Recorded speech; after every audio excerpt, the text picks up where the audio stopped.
cá e me diz uma coisa, o seu amigo, enfim, ministro Dias Toffoli está no centro de uma polêmica, depois de ter anulado as provas obtidas pela Lava Jato mediante aquele acordo de leniência com Odebrecht. Os órfãos da Lava Jato já começam a se perguntar, quer dizer que não houve corrupção? Não houve o escândalo do Petrolão que resultou na condenação de Lula, anulada depois pelo STF? Quero ressaltar a alegria enorme de estar aqui, para mim é uma honra, ainda mais desse formato, e fazendo uma alusão ao grande Brito, que é uma figura do nosso coração. São 4 presidentes da República, não são 3, e são mais de 80 governadores, não são 40, mas... Tudo bem, vai se levando. Veja bem, essa história é muito interessante, porque eu fui, se não o primeiro, talvez um dos primeiros, a fazer o enfrentamento das atrocidades que a Lava Jato fazia. E um dos focos era esse. Eu tive clientes, por exemplo, em Geneve, na Suíça, e lá eu tenho parceria com um grande advogado suíço. Ele me dizia das arbitrariedades que o Deltan e os seus comparsas faziam, de levar documentos em mãos, de trazer documentos em mãos. Então, o que é importante nessa decisão do ministro Toffoli, por sinal é muito interessante, eu até escrevi um artigo para sair agora sobre isso, porque a decisão, ela além de técnica, ela não foi espetacularizada, ela foi colocada no sistema e os jornalistas tiveram acesso. O Toffoli não se manifestou sobre ela. Por isso que, ao contrário do que diz o Lula, as decisões do Supremo têm que ser públicas, necessariamente a bem da democracia. E é uma decisão extremamente fundamentada, que diz aquilo que, de certa forma, o Supremo começou a dizer quando tornou parcial o Moro e anulou aquelas decisões da Lava Jato. O que é importante? E eu fiquei muito feliz ontem com a atitude do ministro Messias. A decisão do Toffoli é técnica. Houve uma quebra da cadeia de custódia, um abuso no direito de investigar. As pessoas têm que esquecer que está no fundo a corrupção, isso e aquilo, e pensar assim, são direitos constitucionais. Se você estivesse sendo investigado, você gostaria de quê? De ter os seus direitos preservados na totalidade ou de, a qualquer custo, passar por cima para tentar, entre aspas, perseguir o corrupto? Isso é a cabeça do Moro. Essa era a cabeça do Moro, do Deltan e de parte dessa podre elite brasileira e parte da mídia que apoiou esse projeto golpista. Eu, desde 2015, corri o Brasil dizendo que aquilo era um projeto de poder.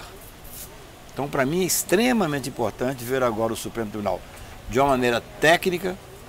Repito, o ministro Toffoli não foi para a imprensa defender a decisão dele, ele simplesmente fez a decisão. E é absolutamente defensável sob o prisma técnico. Ou seja, a discussão não é se ocorreu tal ou qual ato.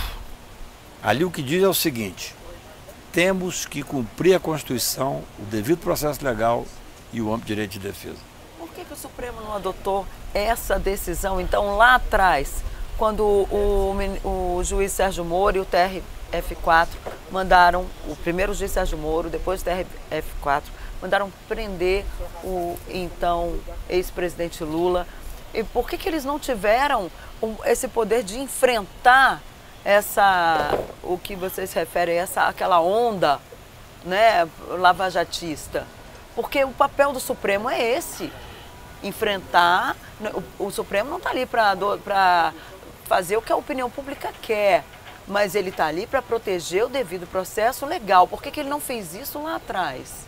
Denise, veja bem, o tempo do processo penal é diferente do tempo do jornalismo e mesmo do tempo daqueles que acompanham o dia a dia da política. Aquilo que era levado aos tribunais naquela época eram questões processuais que muitas vezes deu a impressão, especialmente para os leigos, que toda aquela organização criminosa, porque a Lava Jato é uma organização criminosa, eu falo isso desde 2015, tinha o apoio do Poder Judiciário como um todo. Não é verdade. No momento em que se julgou a parcialidade do Moro, nós temos que ter a noção do que foi aquele julgamento. Tornar um juiz que era o juiz mais importante do Brasil, um juiz parcial. Significa que ele tinha lado. Depois, felizmente, até escrevi um artigo chamado Santo Hacker, nós tivemos acesso ao grau eu diria até de periculosidade que significava Moro e os seus asséculas. Então, no momento em que foi levado a parcialidade para ser decidido no Supremo Tribunal, o juiz foi tornado parcial. Da mesma forma, foram anulados por incompetente. E agora, num processo em que se discute uma questão seríssima, que é a quebra de cadeia de custódia, a forma inadequada que os procuradores iam para Genebra para trazer documentos, ou para os Estados Unidos, e passavam por cima de qualquer tratado internacional. Então, o mais importante que eu tenho agora, eu como advogado e como cidadão, especialmente como cidadão, é que nós temos que apurar a responsabilidade criminal do Moro, dos procuradores da República, de alguns advogados que se associaram a eles. Veja bem, eu fui advogado de um senador da República que um dia me procurou domingo à noite e disse: Cacai, já te paguei, você é o cara que eu confio, mas recebi um recado da Procuradoria que eu tenho que trocar de advogado. Eu tenho que contratar o advogado X, porque é quem vai fazer aquilo que a Procuradoria quer. Isso é Isso grave. é escândalo. E por que ele não denunciou na época o seu cliente? Não, meu cliente queria ser... Na verdade é o seguinte, quem está sendo processado criminalmente não quer ser preso. Eu poderia ter denunciado? Não, eu ia romper um contrato com o meu cliente. O que eu fiz para ele? Olha, eu não faço o que esse advogado que está entrando vai fazer. É um direito seu, você está com risco de ser preso, faça o acordo se você quiser fazer, eu estou fora, saí. Mas à época, eu sem citar nomes, porque seria uma quebra de confiança, eu fui à OAB, eu convoquei e falei na imprensa: olha, tem advogados fazendo um jogo de assessoria do Ministério Público.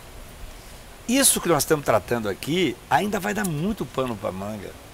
Muito pano para manga. Só para terminar o raciocínio, o Supremo, o ministro Toffoli, ele não fez uma entrevista, ele não fez espetacularização de nada, ele fez uma defesa técnica.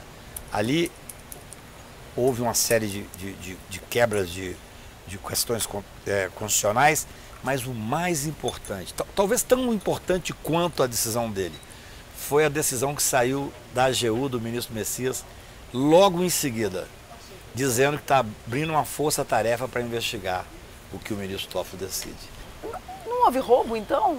O que aquelas pessoas confessaram, estavam mentindo? Não, ninguém está tratando... Vai ter que devolver o Barusco, aquela sumidade da Petrobras, vai ter que devolver o dinheiro? O que acontece com todo o dinheiro que foi arrecadado por multas? Isso. Porque na decisão do Toffoli não ficou muito claro. Não, a decisão ficou clara.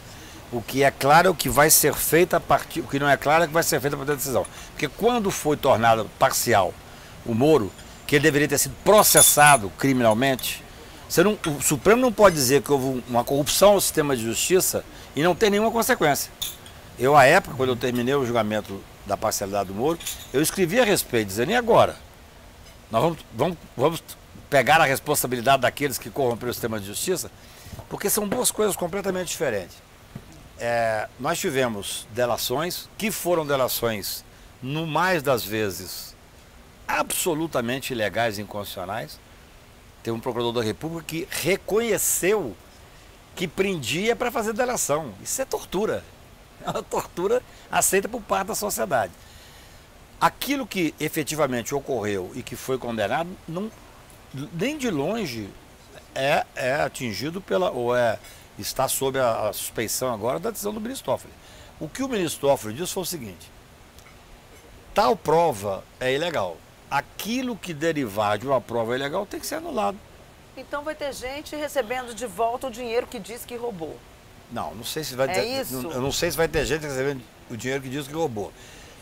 Vão ter empresas que foram penalizadas de uma forma de uso de uma prova ilegal e que terão direito de ir para a justiça recorrer. Hoje eu conversei, por exemplo, com e é bom que seja assim. Sim. É muito bom que seja assim. Ou você respeita o devido processo legal e o direito constitucional, ou nós vamos estar vivendo a barbárie. Quando o Lula ganhou do Collor, do Bolsonaro, eu dizia o seguinte: nós estávamos ali entre a barbárie e a civilização. No momento em que, no meu ponto de vista, na minha visão, a civilização ganhou através do voto democrático, Nós não podemos usar os métodos da barbárie, senão a barbárie terá ganho. A barbárie vai fazer de mim, um cidadão que fiz toda a oposição, usar os métodos da barbárie. Qual que é o método da barbárie? É aceitar a prova ilícita. Entendeu? Desculpa só, eu entendo que poderá haver 1 ou 2 casos que você vai saber, mas esse Barusco, por exemplo, nada tem a ver com Barusco. 99% das questões que estão na Lava Jato não serão atingidas. O que será atingido é assim, quem foi condenado por uma prova obtida de forma ilegal, espúria e criminosa, quem tiver essa possibilidade de levantar, tem que levantar. É que talvez abre um precedente um pouco perigoso, né? Não, perigoso é usar a ilegalidade, perigoso é ser desonesto, sim, perigoso é usar a estrutura do Estado, isso aqui é perigoso. Mas existe uma insegurança jurídica no país. Não, existe segurança jurídica quando você diz o seguinte, não se pode obter prova contra a Constituição. Isso é que é segurança jurídica, o resto é história. A segurança jurídica diz o seguinte, o Estado tem o dever e o poder de investir e investigar quem quer que seja, dentro da Constituição. Isso é que é segurança jurídica.